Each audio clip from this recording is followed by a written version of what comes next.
Assalamualaikum warahmatullahi wabarakatuh. Shalom, Om Swastiastu, Namo Buddhaya, Salam Kebajikan, dan salam sejahtera untuk kita semua.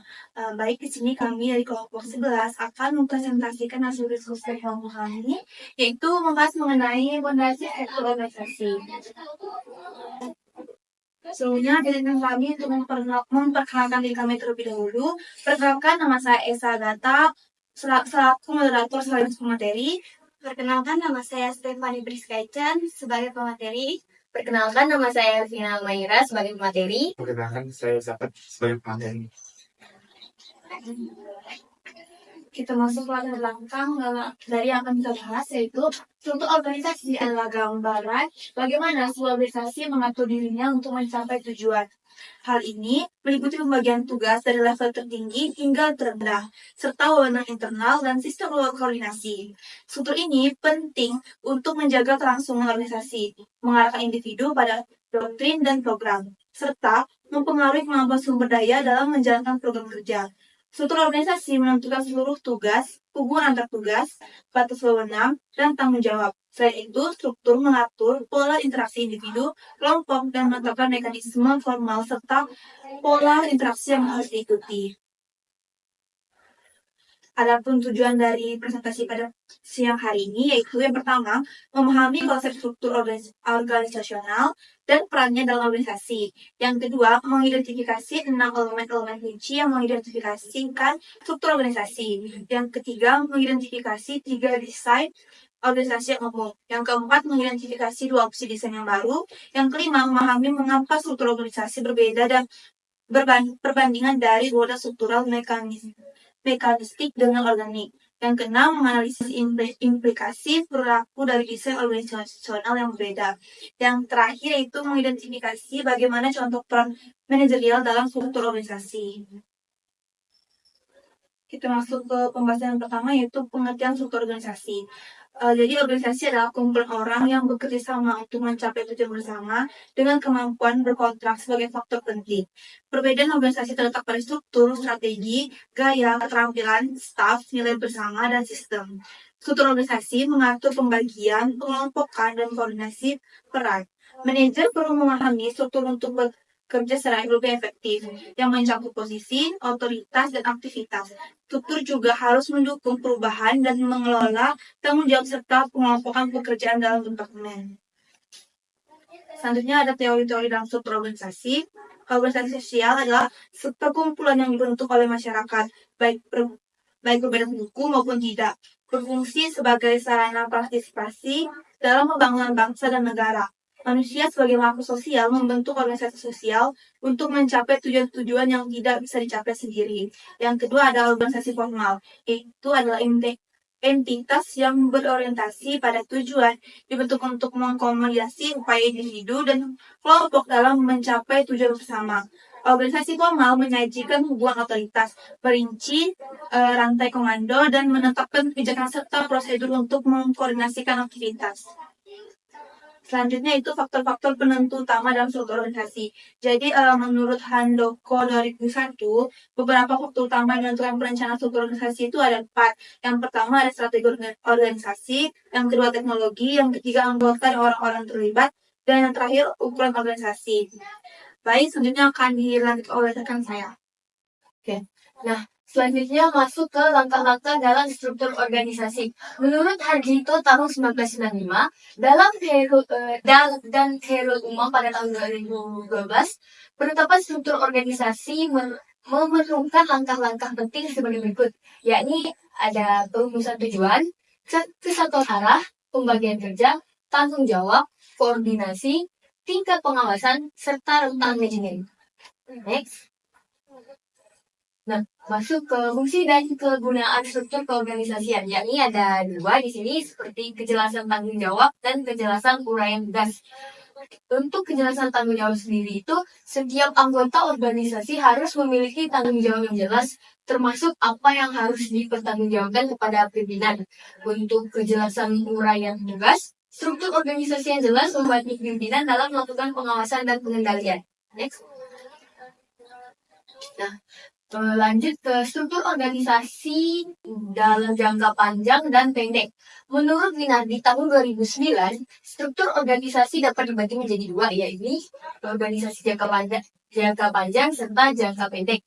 Pada organisasi jangka panjang biasanya memiliki struktur yang formal dan jelas. Struktur formal ini memungkinkan komunikasi yang efektif di antara semua anggota organisasi, sehingga usaha dapat dikoordinasikan dengan baik. Dalam organisasi jangka panjang ini, tanggung jawab, otoritas, kekuasaan, dan aktivitas ditetapkan secara tertulis.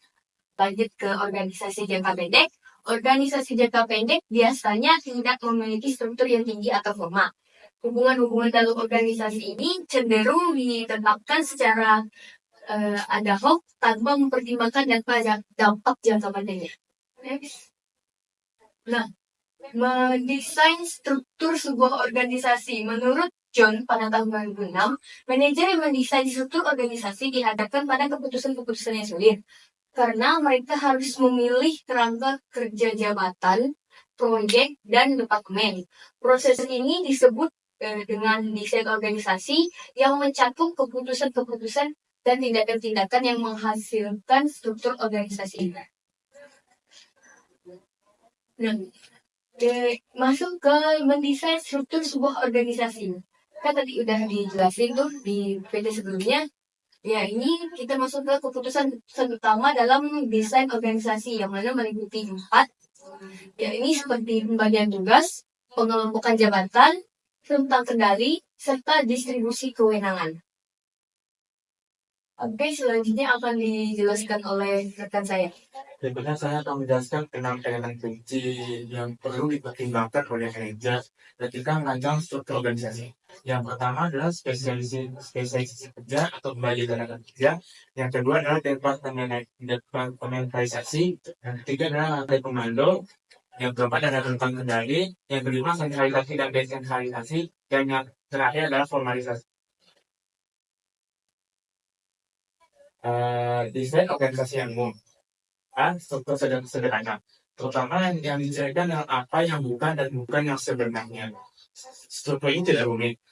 Struktur sederhana memiliki kadar departementalisasi yang rendah, rentang kendali yang luas, wewenang yang tersentralisasi pada seseorang, dan sedikit formalisasi. Next.